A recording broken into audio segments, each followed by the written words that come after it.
Assalamu alaikum, welcome to episode 23 of 10 Minute Taraweeh. We are now coming to Surah Yasin, Saffat and Surah Saad. And this begins just before juz number 23. أعوذ بالله من الشيطان الرجيم. بسم الله الرحمن الرحيم. ياسين والقرآن الحكيم.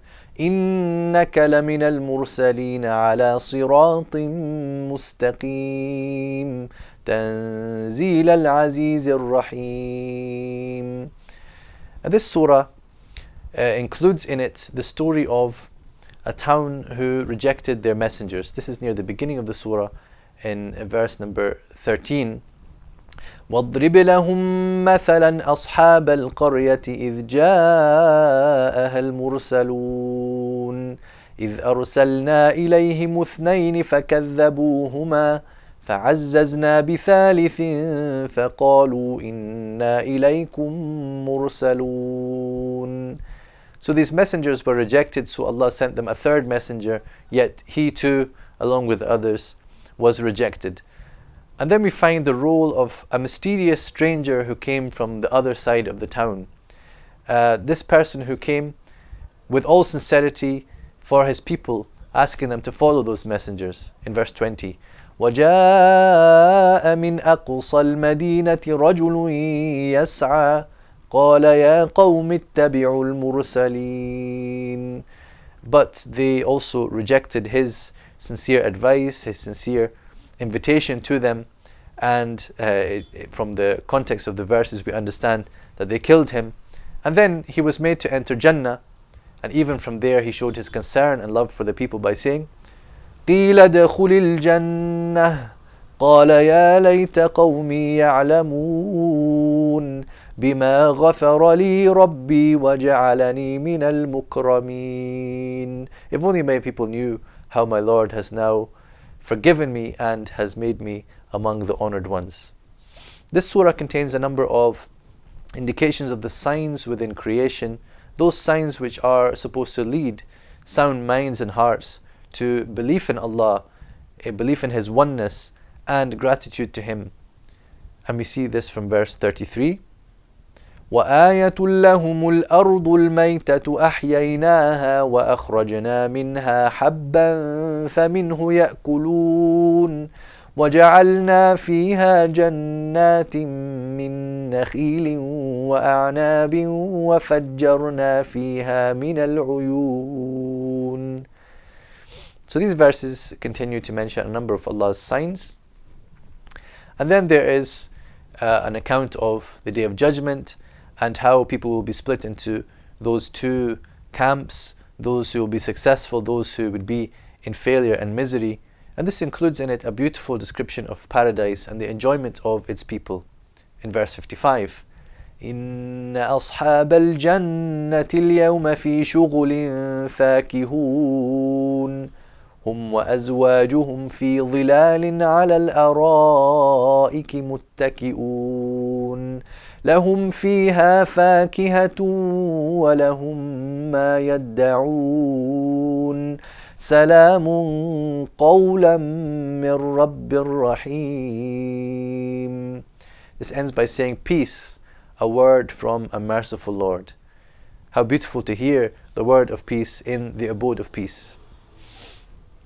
And then at the end of the surah we have a response to the insolent rejection on the part of some people when it comes to the matter of resurrection. In verse 77, أَوَلَمْ يَرَ الْإِنسَانُ أَنَّا خَلَقْنَاهُ مِن نُطْفَةٍ فَإِذَا هُوَ خَصِيمٌ مُبِينٌ. So that one who himself came from this despised droplet now grows up and begins to doubt the resurrection. وَضَرَبَ لَنَا مَثَلًا وَنَسِيَ خَلْقَهُ قَالَ مَنْ يُحْيِي الْعِظَامَ وَهِيَ رَمِيمٌ. So he's asking, who is the one who will be able to raise this dust back into life once again? قُلْ يُحْيِيهَا الَّذِي أَنْشَأَهَا أَوَّلَ مَرَّةٍ وَهُوَ بِكُلِّ خَلْقٍ عَلِيمٌ. And the answer as usual is that the one who created it in the first place is more than capable of being able to bring it back. This surah is followed by As-Saffat, Surah number 37 of the Quran, which makes reference in the beginning to those angels who were responsible for delivering the revelation. Bismillahir Rahmanir Rahim. وَالصَّافَّاتِ صَفًّا فَالزَّاجِرَاتِ زَجْرًا فَالتَّالِيَاتِ ذِكْرًا إِنَّ إِلَهَكُمْ لَوَاحِدٌ رَبُّ السَّمَاوَاتِ وَالْأَرْضِ وَمَا بَيْنَهُمَا وَرَبُّ الْمَشَارِقِ. So these oaths at the beginning are leading to this statement that your God is indeed one. And this surah responds to, again, the deniers of resurrection, and it refers to their ultimate fate in the hereafter, their condition there, even their disputes there. And there's a warning here concerning those who follow received beliefs, those which are popular beliefs received through tradition. And in verse 69, إِنَّهُمْ أَلْفَوْا آبَاءَهُمْ ضَالِّينَ فَهُمْ عَلَى آثَارِهِمْ يُهْرَعُونَ.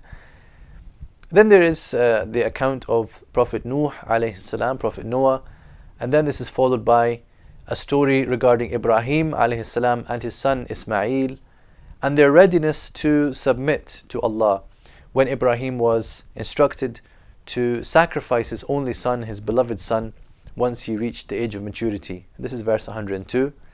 فَلَمَّا بَلَغَ مَعَهُ السَّعْيَ قَالَ يَا بُنَيَّ إِنِّي أَرَى فِي الْمَنَامِ أَنِّي أَذْبَحُكَ فَانظُرْ مَاذَا تَرَى.